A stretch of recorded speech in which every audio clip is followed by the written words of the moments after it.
I welcome you to the panel, the Israeli-Russian-Turkish Triangle. I have three excellent experts with me.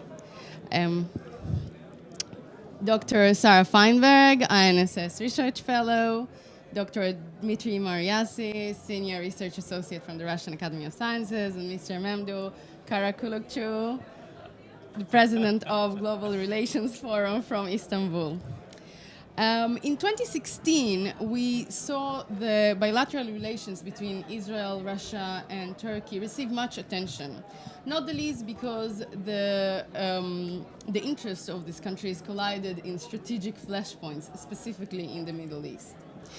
When I think about it, I see three non-Arab countries that have very high stakes in the Middle East and often have turbulent relations with each other.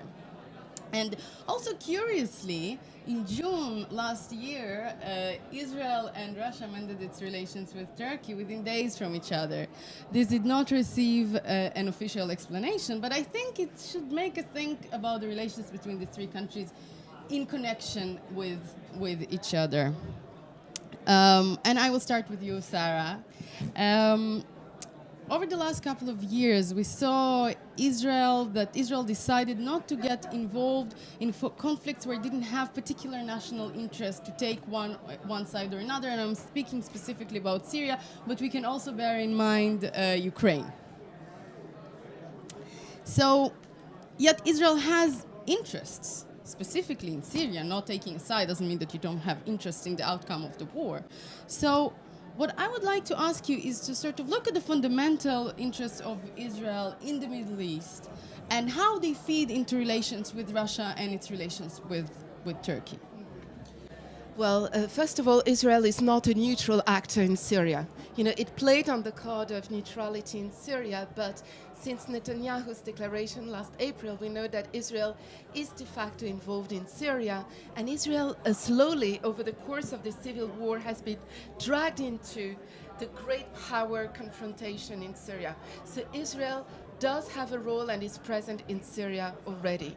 This being said, it is absolutely clear that Israel's first and foremost interest is to prevent the expansion of the Shiite Iranian axis, made of Iran, the Shia militias in Syria, and the Assad regime. This is Israel's first and foremost interest, much more than preventing the expansion of ISIS. And here there is an issue with our Russian friends.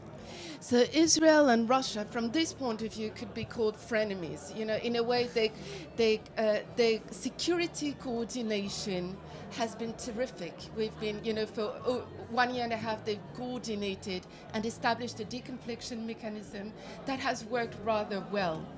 This being said, Israel cannot assume a priori that Russia will take into account its primary security interest, that is to say, the expansion of Iran in the Syrian battlefield, if this contradicts Russia's interest. And here, we might see the seeds of a beginning of a collision or conflict, a conflict of interest between Russia and Israel on the Syrian territory.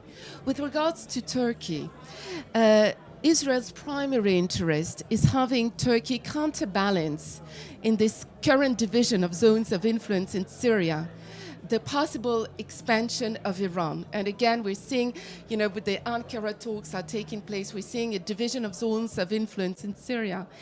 And what might be of concern to Israel is Turkey's concession, and this can be discussed later, of not preventing Hezbollah from being an actor in the future regional order in Syria. Meaning in the Moscow Declaration, Turkey agreed, or the Hezbollah was not mentioned officially, meaning that Hezbollah will be allowed to be officially present in the future order of Syria. And here Israel has a stake in having Turkey prevent this development. Thank you so much. My next question is for you, Dmitry.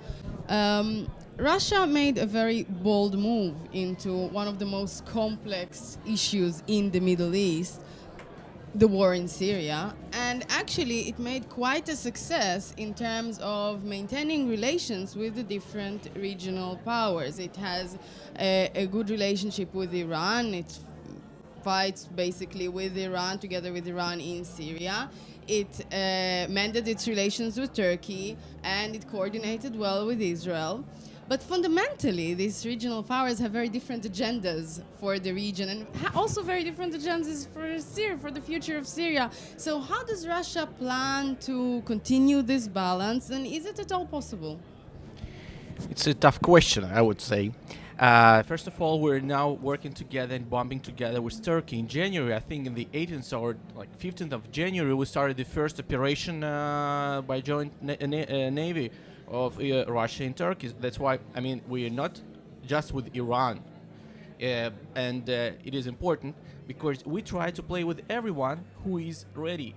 And now we try to maintain armistice with Turkey and Iran together. You know that now when we're talking here in Astana, they're talking, and the first time we managed together with Turkey to sit just really together on the same table. I mean, really on the same table, the opposition and the Assad regime, and to prepare them for the February meeting in Geneva.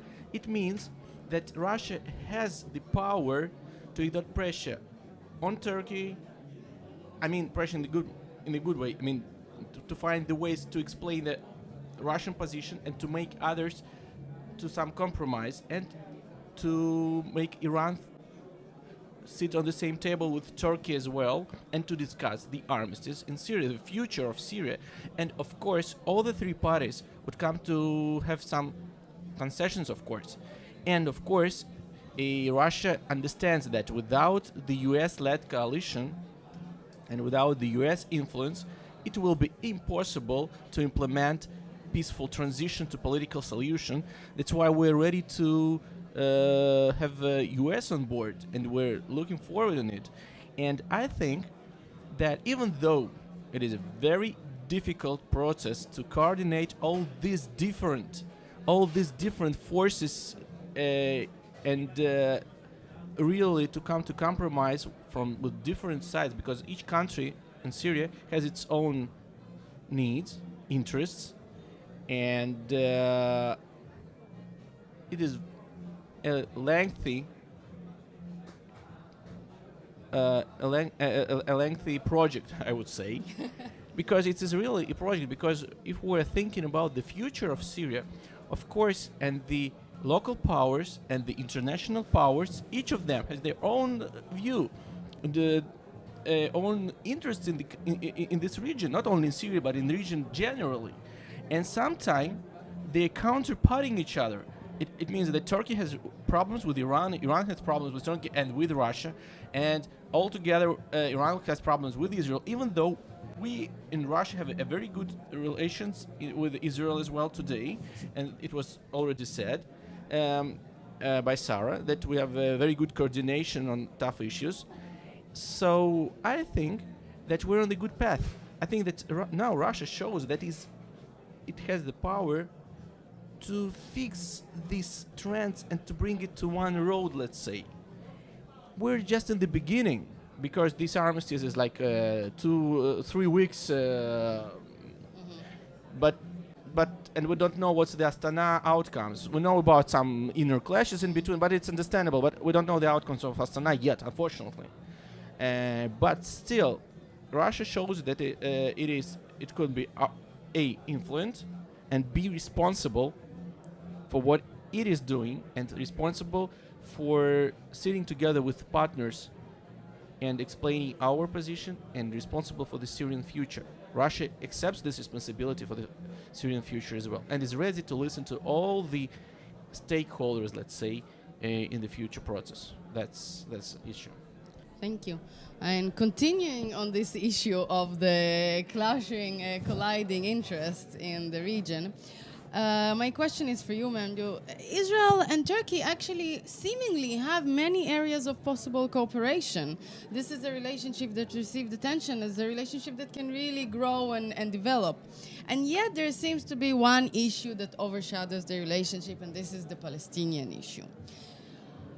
On the other hand, Israel and Russia have very good bilateral relations, although they don't agree on we don't agree on the Palestinian issue, and I think that there is a sort of silent understanding that we put the Palestinian issue aside and develop relations in other fields. Can you foresee a new model for Israeli-Turkish relations? Maybe something that is similar to the relations that Israel has with Russia? I can either say a qualified yes or a qualified no. I don't know which way to go. The basic difference is that the Palestinian issue for Turkey has become a public political, public emotional issue. So compartmentalizing it from the rest of the agenda will be very difficult. This is a fact. So we have to now work within that constraint. So the parallel with Russia is unfortunately far from being perfect. So there is a distinction. But then the question is, what can we do about it?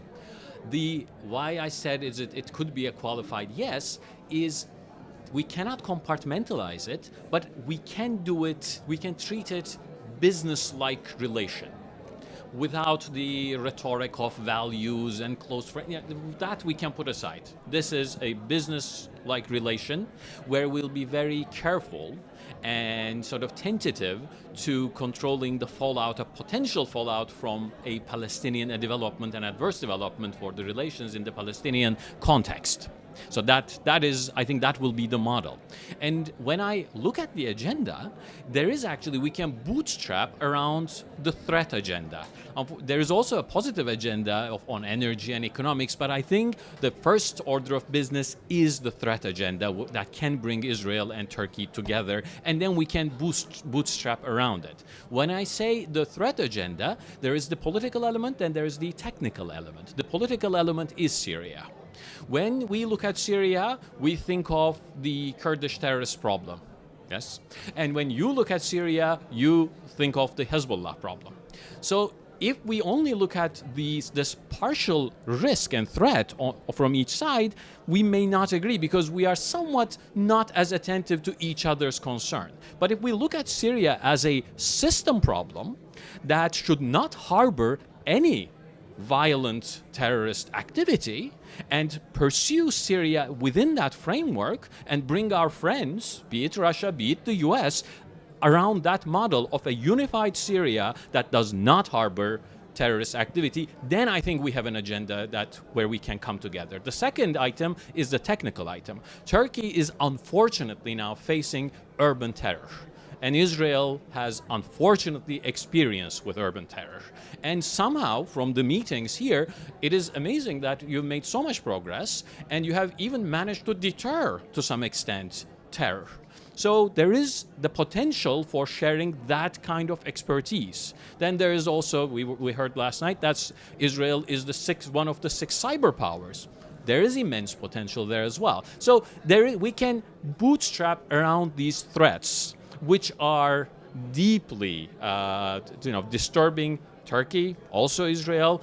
If we bootstrap around that, and in the meanwhile, we manage to control any potential fallout from Palestine, the embassy to Jerusalem is one of them, then I think we can build on it. And next year, if we meet, we'll be talking more about the positive agenda. Thank you. Thank you. And following on these issues that we just raised, my question is actually now to all of you.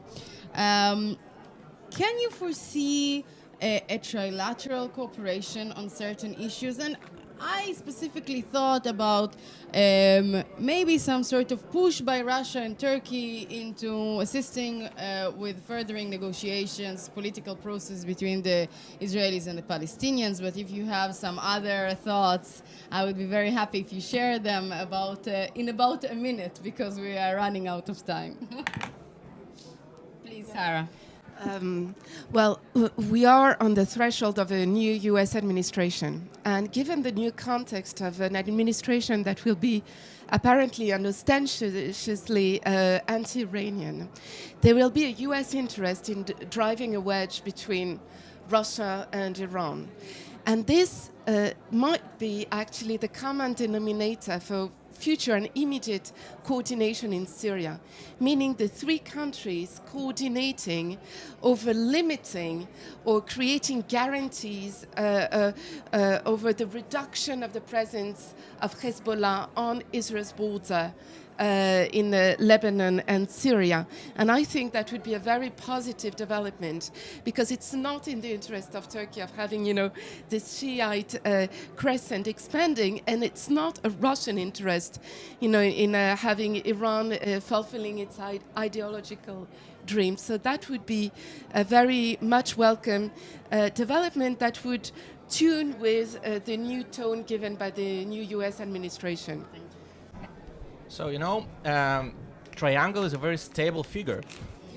And actually, I think the triangle is a very good proposal.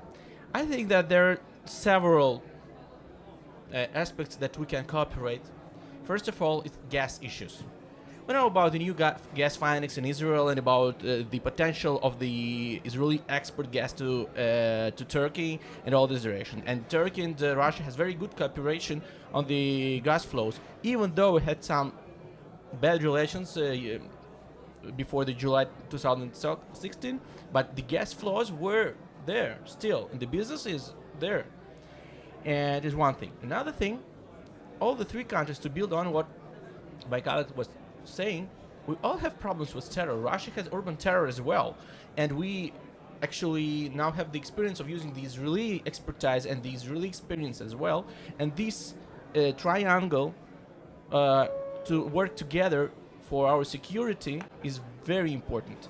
And the third one, I will not deep into the details. I think that the high-tech issues and all this R&D stuff is very interesting for the three countries. I know about it, and we'll speak about it later maybe.